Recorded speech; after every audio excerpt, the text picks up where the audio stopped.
আসসালামু আলাইকুম। শিখতেই ইংলিশ স্পোকিং কোর্সে আপনাদের স্বাগতম। আজকের ক্লাসে আমরা শিখব সেন্টেন্স গঠন করা। খুব সহজেই আমরা কিভাবে সেন্টেন্স গঠন করতে পারি এবং সেন্টেন্সগুলো দেখলেই আমরা বুঝতে পারি এটা কোন সেন্টেন্স এবং এটা কি সেন্টেন্স। আজকে সেন্টেন্স নিয়ে পুরোপুরি ডিটেলসে আলোচনা করা হবে। অবশ্যই ভিডিওটি ধৈর্য সহকারে দেখতে থাকুন। বাংলা ভাষার ন্যায় ইংরেজি ভাষায়ও সেন্টেন্স গঠনের ক্ষেত্রে সুনির্দিষ্ট নিয়ম আছে। এই নিয়মের ক্ষেত্রে ব্যতিক্রম হলে সেন্টেন্স বা বাক্য হয় না। যেমন গো সি হোম শব্দের অর্থ হলো গো শব্দের অর্থ যাওয়া, হি মানে সে, হোম মানে বাড়ি। যায় সে বাড়ি, আমরা কিন্তু সাধারণত এভাবে বলি না, সে বাড়ি যায় আমরা এভাবে বলি। তার মানে সেন্টেন্সটা ঠিক আছে কিন্তু একটু সাজানো গোছানো ভুল। No have I a pen, না আছে আমার একটা কলম। আমরা সাধারণত এভাবে বলি না, আমরা বলে থাকি যে আমার কলম নেই, তাই না? দেখো রাইস উই ইট, ভাত আমরা খাই। আমরা কি এভাবে বলি? আমরা বলি আমরা ভাত খাই। তার মানে সেন্টেন্সটা কিন্তু ঠিকই আছে কিন্তু একটু সাজানো গোছানো নেই। তাহলে কিভাবে সেন্টেন্স গঠন করতে হয় এবং সাজিয়ে গুছিয়ে গঠন করতে হয় আজকে ক্লাসে আমরা তাই শিখবো। লক্ষ্য করলে বোঝা যায় পাশাপাশি সাজানো শব্দগুলোর মধ্যে কোনো মিল নেই, কিন্তু বাংলার মতো ইংরেজিতেও নির্দিষ্ট নিয়ম অনুসরণ করা হয়। যেমন প্রথমে দেখো সাবজেক্ট হবে নাউন বা প্রোনাউন।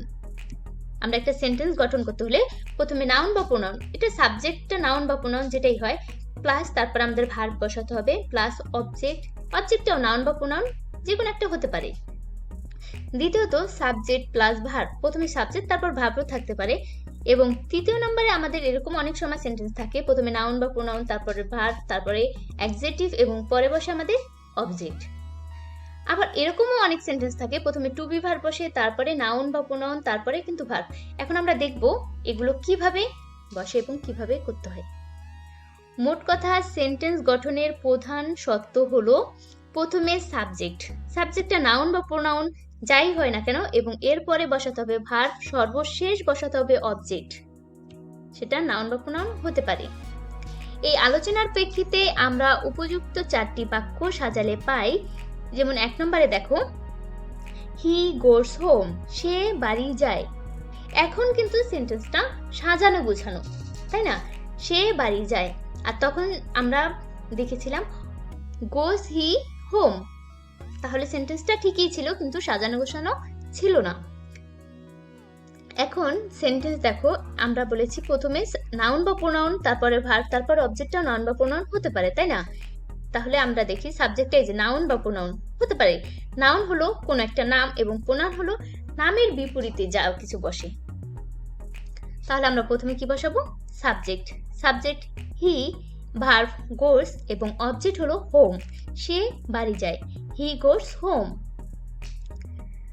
তারপরে দেখো প্রথমে কিন্তু সাবজেক্ট তারপরে ভার্ব হতে পারে, এমন সেন্টেন্সও কিন্তু হয়। যেমন আই ইট, আমি খাই। বাস এতটুকুও কিন্তু একটা সেন্টেন্স হয়, প্রথমে সাবজেক্ট বসে তারপরে ভার্ব বসে। এবং 3 নম্বরে দেখো নাউন বা প্রোনাউন হতে পারে plus verb plus adjective plus object. যেমন আই হ্যাভ নো পেন, আমার কলম নাই।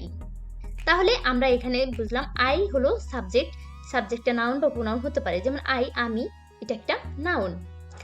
ভার্ব এখানে হ্যাভ হলো টু বি ভার্ব, অ্যাডজেক্টিভ বলতে বোঝানো হয় দোষগুণ অবস্থা। এখানে নাই মানে হলো একটা দোষগুণ অবস্থাকে বোঝানো হয়েছে, নাই।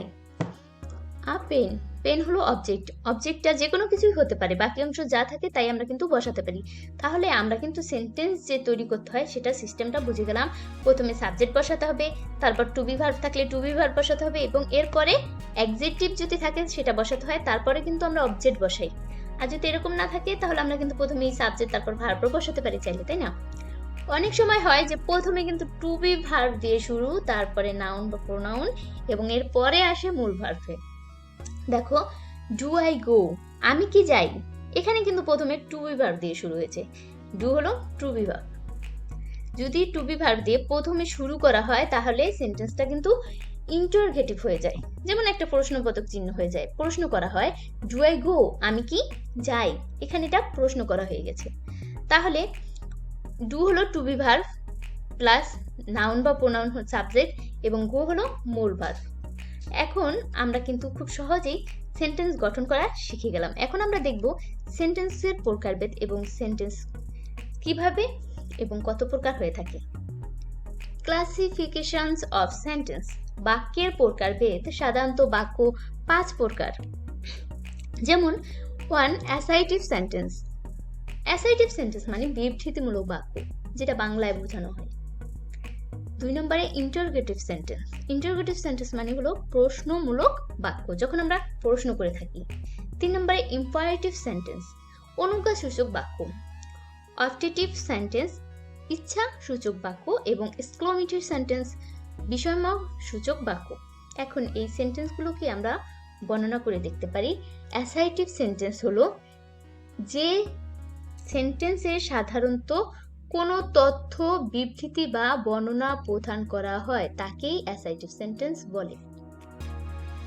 যেমন সাবিনা ওয়াজ ড্রিঙ্ক ওয়াটার। এখানে কিন্তু সাবিনা কি করতেছে সেটাকে বর্ণনা করা হচ্ছে। সাবিনা ওয়াজ ড্রিঙ্ক ওয়াটার, সাবিনা পানি পান করছে। উই হ্যাভ আ কাউ, আমার একটি গাভী আছে। এটাও কিন্তু আমরা বর্ণনা করে বললাম যে আমার একটা গাভী আছে, উই হ্যাভ আ কাউ, এজন্য এটা অ্যাসার্টিভ সেন্টেন্স। এখন দেখব ইন্টারোগেটিভ সেন্টেন্স। যে বাক্য কোনো ব্যক্তি বা বস্তু সম্পর্কে কোনো কিছু জানার জন্য প্রশ্ন করা হয় তাকে ইন্টারোগেটিভ সেন্টেন্স বলে। যেমন হোয়ার আর ইউ গোয়িং, তুমি কোথায় যাচ্ছ। এখানে কিন্তু প্রশ্ন করা হয়েছে, হোয়ার আর ইউ গোয়িং, তুমি কোথায় যাচ্ছ। ইন্টারোগেটিভ সেন্টেন্সে আমাদের সর্বদাই কিন্তু প্রশ্নবোধক চিহ্নটা বসাতে হবে। আমরা যদি কখনো এরকম একটা সেন্টেন্স দেখি এবং পাশে প্রশ্নবোধক চিহ্ন দেখি, আমরা খুব সহজে কিন্তু বুঝতে পারবো এটা interrogative sentence. When will you come, তুমি কখন আসবে। হোয়েন উইল ইউ কাম, তুমি কখন আসবে। 3 নম্বরে ইম্পারেটিভ সেন্টেন্স। যে সেন্টেন্স দ্বারা আদেশ, উপদেশ, অনুরোধ ইত্যাদি প্রকাশ করা হয় তাকে ইম্পারেটিভ সেন্টেন্স বলে। যেমন ডু দ্য ওয়ার্ক, কাজটি করো। এখানে কিন্তু আদেশ করা হয়েছে, কাজটি করার জন্য আদেশ করেছে, ডু দ্য ওয়ার্ক, কাজটি করো। কখন আমরা কাউকে আদেশ করব বা অনুরোধ করব তখন আমরা খুব সহজে বুঝতে পারবো এটা imperative sentence. Please don't come here again, এখানে আর এসো না, এটা অনুরোধ করা হয়েছে। Please don't come here again, এখানে আর এসো না। Objective sentence. যে সেন্টেন্স দ্বারা দোয়া, প্রার্থনা, ইচ্ছা, আকাঙ্ক্ষা, কামনা ইত্যাদি প্রকাশ করা হয় তাকে কিন্তু অবজেক্টিভ সেন্টেন্স বলে। যেমন মে ইউ লিভ লং, তুমি দীর্ঘজীবী হও। মে ইউ লিভ লং, এখানে কিন্তু দোয়া করা হয়েছে। আমরা যদি কাউকে দোয়া করি অথবা কারোর জন্য আকাঙ্ক্ষা প্রকাশ করি তাহলে খুব সহজে এটা বুঝতে পারবে সেন্টেন্সটা objective sentence. May you be happy, তুমি সুখী হও। May you be happy. সর্বশেষ সেন্টেন্সটা হলো এক্সক্লেমেটরি সেন্টেন্স। যে সেন্টেন্স দ্বারা মনের অনুভূতি বা বিস্ময় প্রকাশ করা হয় তাকে এক্সক্লেমেটরি সেন্টেন্স বলে। যেমন জয়, একটা আনন্দ, মনের অনুভূতিকে কিন্তু প্রকাশ করে, হুররে, তাই না। স্রোস মানে দুঃখকে প্রকাশ করা হয়। যেমন দেখো what a happy news it is, কি আনন্দের সংবাদ এটা। এখানে এক্সক্লেমেটরি সেন্টেন্সের জন্য আমাদের এক্সক্লেম একটা চিহ্ন আছে, যেটাকে আমরা সেমিকোলন চিহ্ন হিসেবেও চিনতে পারি। Exclamatory sentence what a happy news it is, এখানে আনন্দকে বোঝানো হয়েছে, কি আনন্দের সংবাদ, এবং সাথে এক্সক্লেমেটরি চিহ্ন আছে, আমরা খুব সহজে বুঝতে পারবো এটা এক্সক্লেমেটরি সেন্টেন্স। দেখো অলস এক্সক্লেমেটরি চিহ্ন, তারপরে আই অ্যাম রোমেড, হায় আমার সর্বনাশ হয়েছে। অলস আই অ্যাম রোমেড, হায় আমার সর্বনাশ হয়েছে। Hurrah we have won the game, কি মজা, আমরা খেলায় জয়লাভ করেছি। এটা কিন্তু আনন্দকেই বোঝানো হয়েছে। সেক্ষেত্রে আবার এখানে দেখো হুররে, তারপরে এক্সক্লেম চিহ্নটা কিন্তু আছে, যাকে আমরা সেমিকোলন চিহ্ন বলি। তাহলে কি মজা, we have won the game, আমরা খেলায় জয়লাভ করেছি।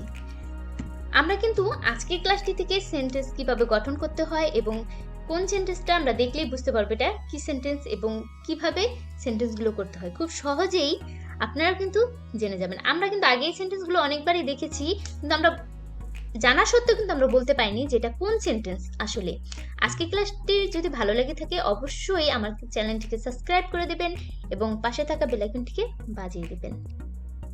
আজকের ক্লাসটি এই পর্যন্তই। Thanks for watching video. আল্লাহ হাফেজ।